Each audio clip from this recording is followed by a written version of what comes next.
It is a real pleasure to welcome to the program Miss Becky Coulter, syndicated columnist and best-selling author, most recently of In Trump We Trust and Resistance is Futile. We usually call her Ann Coulter, but she says she'd like to be a Becky. And of course, because she's so much better educated than I am, or more well-educated, I guess, I would say if I had any education, she's chosen to use the word neologism in the first sentence of her column because people who went to nice schools know that kind of language. How are you, Becky? I think you can guess what it is, even if it's not one that trips off the tongue. Yeah, I get it. And just for the folks in the audience who may not be familiar with how we've been using Karen and Becky lately, you defined it in the column, and I want them to read the column at anncoulter.com. But what is a Karen, and why do you choose to be a Becky? Well, Karen and Becky have bubbled up from Black Twitter, and to the extent they mean anything other than black gals mad about white gals and their hair, the Karen, I mean, they say it's a more privileged white woman. The Karen is a term we definitely need. It basically just means bossy. It's some woman, and it doesn't have to be a woman. That's the stereotype. That's sort of the image of it. But as I point out, that Harvard Asian haranguing white people about their racism and saying, I'm a stab you. No, that's a Karen. It's someone who's butting into something that isn't their business, lecturing strangers in public. That I am so happy we have a word for. Since the feminists decided, particularly Sheryl Sandberg, the multi-gazillionaire of Facebook, ruled when Hillary Clinton was running, I note, that the word bossy was misogynistic and sexist and patriarchal, so we had to stop using bossy. Well, it's a perfectly good word. They say bossy is only used toward women. No, I call men bossy all the time. You know when, Lars? When they're being bossy. When they're being bossy.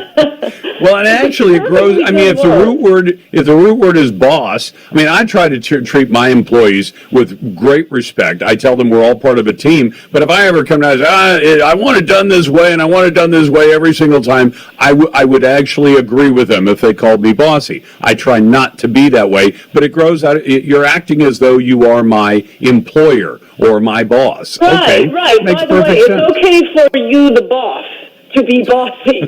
That's kind of the definition of what you are. Bossy is when, it's not your boss. It's Hillary Clinton. It's the president of the co-op board. It's these Portland moms and the Antifa gals showing up and haranguing the poor black cops just doing their jobs. That is a Karen.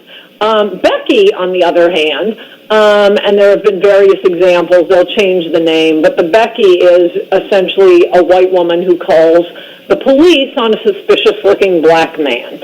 And as I say in the column, I'm a huge aficionado of me continuing to live. So I've made a study of crime and how to avoid being the victim of crime. I mentioned Gavin DeBecker's book, and if your listeners have not heard of it, I do highly recommend it. Gift of Fear. Long time ago, featured heavily on Oprah, The Gift of Fear. And the gist of his book, I mean, he has many points on how to avoid violence, but I think the most important and original insight is, he says, listen to your gut.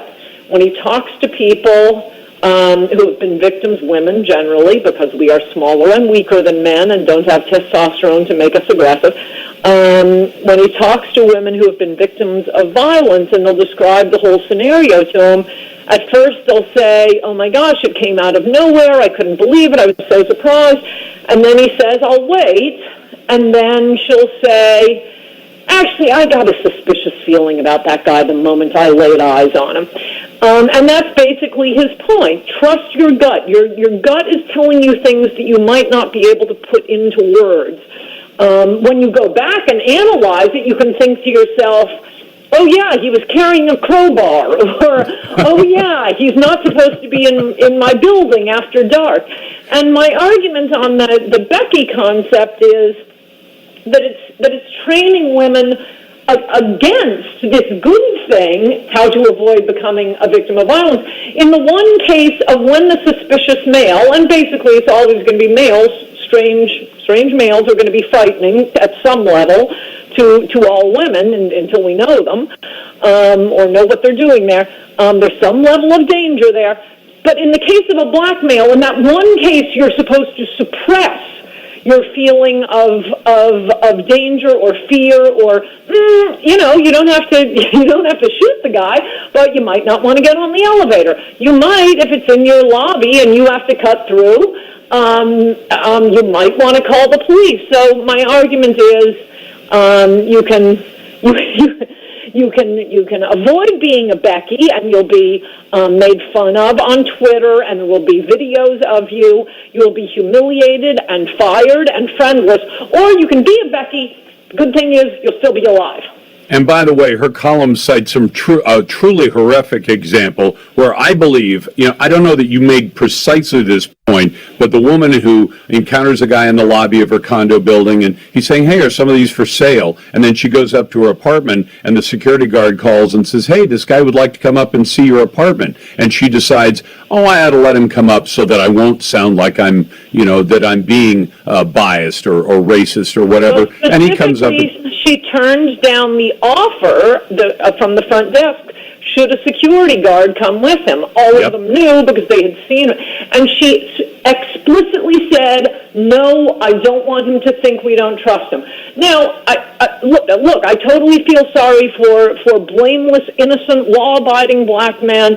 It's got to be awful to have people suspicious of you. You walk into a store, people follow you around, police are called on you. Yes, awful, terrible, totally feel your pain, totally with you. But that's not what we're talking about now. Now, the audience is women who want to avoid being victims of violence. And the interesting thing in that case is, yeah, maybe it is true that the front desk would not have offered to send a security guard with the guy who wanted to see your apartment if the guy had been white.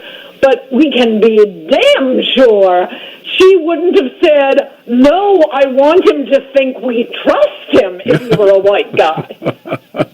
And this is the stuff that's being shoved down our throats under the guise of you have to have racial justice on the theory that the entire country is as racist as the day is long, and that if you don't think you've done anything racist, that means you're just simply unconsciously racially biased. So what are they? I know there's a fancy high-dollar word for that when you actually create a self-fulfilling prophecy where you say, if I don't believe I am, then I must be. It sounds like one of those Ouroboros snakes that eats its own tail. Where I can't remember what that thing is. It's called liberals who want to say you're guilty of things without proof.